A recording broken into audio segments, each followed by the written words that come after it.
Hello and welcome to Millennium News TV 24/7 Global News Update in English. My name is Todd Goldfinger and here are today's top headlines. Thank you for being with us. News story number one. A wildly divided Ohio Supreme Court ruled late Tuesday that only one element of the disputed ballot language for describing a closely watched fall abortion rights question is misleading and must be rewritten.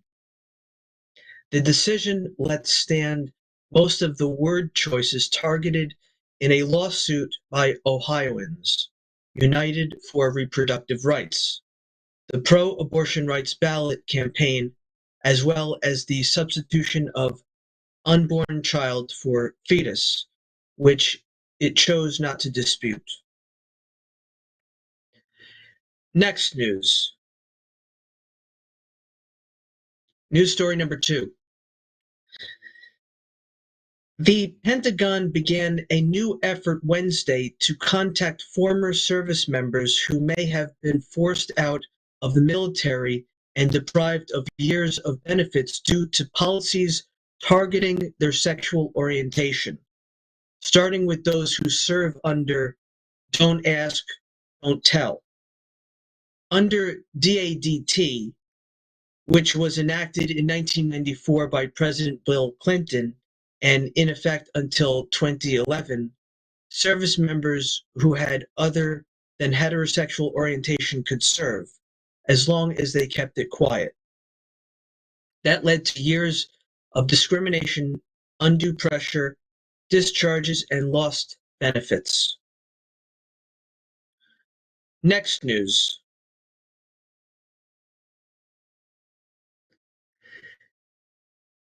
Connecticut's Attorney General has agreed to a $25.2 million settlement with two men who spent decades in prison for murder, based partly on evidence presented by famed forensic scientist Henry Lee that a judge later found was fabricated.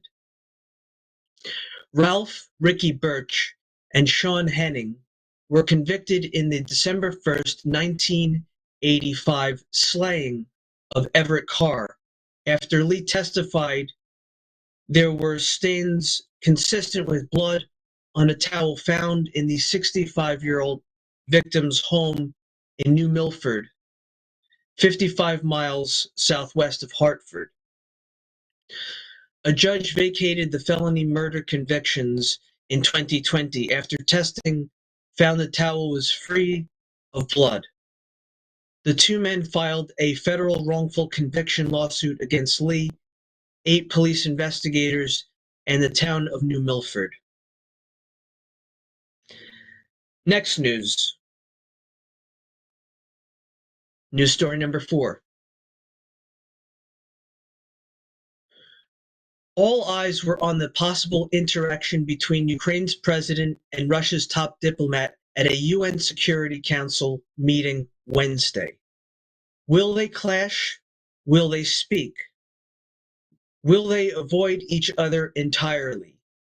The meeting's topic was deeply relevant to those questions. It was about upholding the UN Charter in Ukraine. Secretary General Antonio Guterres minced no words this week in reiterating that Russia's February 2022 invasion of its smaller neighbor violated the Charter's underpinning that the 193 UN member nations respect each other's sovereignty and territorial integrity. Next news.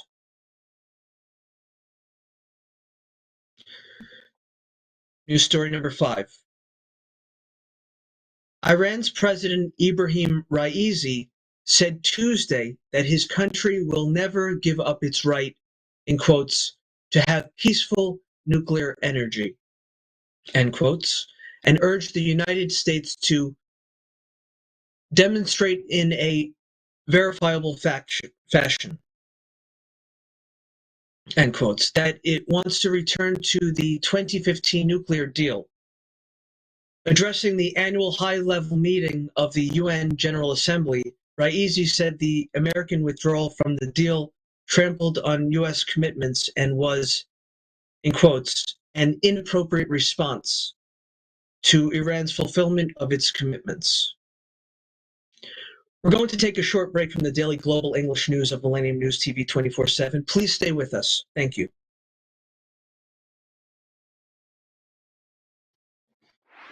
Welcome to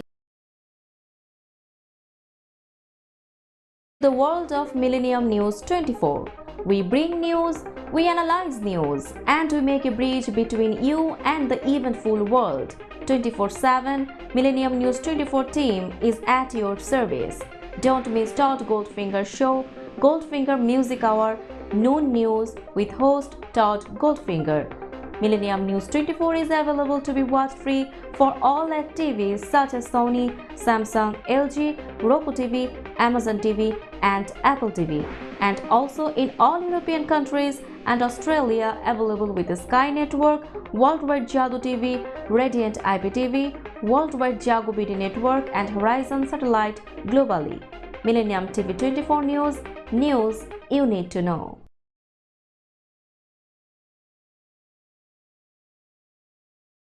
Hello and welcome back to Millennium News Daily Global News Update. My name is Todd Goldfinger, and here's the continuation of today's top stories. Thank you for being with us. News story number 6. India on Wednesday advised its citizens to be careful when traveling to Canada as a rift between the two nations widens further in the wake of Ottawa's allegations that India may have been involved in the killing of a Sikh separatist leader in suburban Vancouver. The Foreign Ministry in New Delhi issued an updated travel advisory, urging its nationals and especially those studying in the North American country to be cautious because of, in quotes, growing anti-India activities and politically condoned hate crimes, end quotes. Next news. News story number 7. Iran's supplying of bomb-carrying drones to Russia could see Moscow help Tehran's program become more lethal, raising risks across the wider Middle East, the top U.S. Air Force commander in the Middle East said Wednesday. Lieutenant General Alexis Grinkovich, the head of U.S. Air Force Central, described the danger potentially posed by Russia's cooperation and collusion with Iran as extending from the airspace over Syria, while Tehran threatens commercial ships in the waters of the Persian Gulf. Next news. News story number 8. President Joe Biden will meet his Brazilian counterpart Luiz Inácio Lula da Silva on Wednesday in New York as the leaders of the Western Hemisphere's largest democracies seek areas of common ground despite some recent differences on Russia's war in Ukraine and other matters. The two are expected to discuss labor and the environment, and senior U.S. administration officials who previewed the meeting said the two nations are rolling out a partnership on workers' rights. Next news. News story number 9. Stocks are drifting Wednesday as Wall Street waits to see the Federal Reserve's latest forecast for where interest rates may be heading. The S&P 500 was 0.2% higher in afternoon trading, continuing a quiet run this week where markets have made few big moves ahead of the Fed.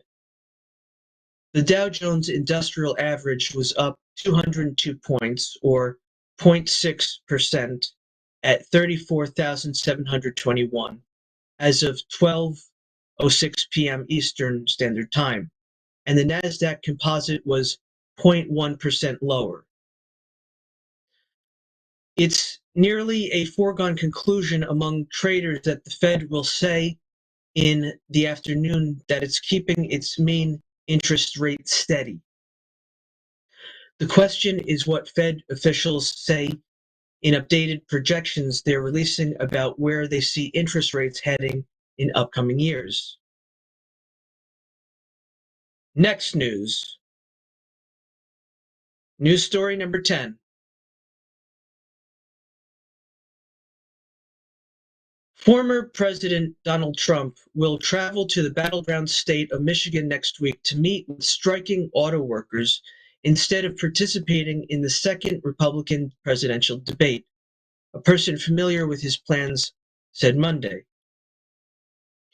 Trump, who also skipped the first debate last month, has signaled that he is already focused on the 2024 election against President Joe Biden, as he maintains a wide lead against his GOP rivals in primary polls. In recent days, he has been leaning hard into the strike, painting himself as sympathetic to the workers and accusing President Biden of trying to destroy the car industry by expanding electric cars and other green energy policies. This has been the Daily Global English News Update of Millennium News TV 24/7. My name is Todd Goldfinger, and I thank you for watching the news. Please log in to get the latest news on all of our social networking sites. That's Facebook, Twitter, Instagram, TikTok. On TikTok, we are Millennium News 24. Also, our YouTube channel is News Channel M24. Viewers, now on both network broadcasting, Android and iOS devices, Apple TV, Roku TV, Amazon Fire TV, also all smart TV platforms. Please enjoy our entertainment and latest news, views, and editorials. Our Millennium TV apps, Millennium TV USA, Android, Millennium News Google, www.millenniumtv24.com. Thank you for watching Millennium News TV. God bless you wherever you are. Thank you.